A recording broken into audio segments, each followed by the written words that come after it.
Meantime, California voters overwhelmingly rejected sports betting initiatives on the ballot, even after seeing hundreds of millions of dollars in advertisements trying to get them passed. CBS 8's Brian White dives into the big spenders and big losers from Election Day. With some of those ballot measures, we saw spending at record-setting levels, only to see those propositions go down in defeat. To get some insight, I talked with some experts. Yet again, California is setting records for the amount of money involved in the people's process. Prop 26, which sought to legalize sports betting online in tribal casinos and licensed racetracks in California, was funded by gaming tribes with more than $175 million behind it.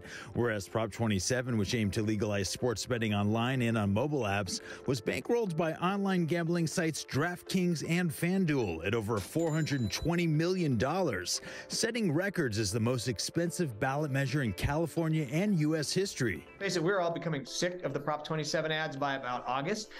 Voters become more skeptical of initiatives in California the more money they see. And layered on top of that, these two competing propositions were attacking each other. So they kind of got into this death spiral of negative campaigning. Thad Kauser is a professor of politics at UC San Diego. And while 36 states and D.C. have legalized sports betting, we had a unique situation in California with two measures tearing each other down and ultimately failing by huge margins. These are two groups looking to get a monopoly on this, possibly $10 billion a year industry in California. The negative campaigns took a toll on each other and really ended up confusing voters. By making things kind of muddy and not talking about the gambling and focusing on these other elements, it really ended up backfiring and turning off voters. Andrea Flynn is a professor of marketing at the University of San Diego. She specializes in research on political marketing and voting outcomes.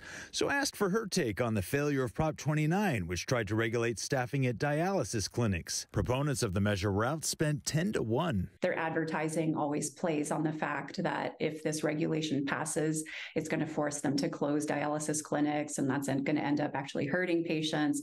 So I think it's a really compelling argument. And while sports betting lost big this round, we may see it come up again on future ballots. California is one of those few untapped markets for these big online gambling companies, and it's just too big of a pie to leave untouched. Brian White, CBS 8.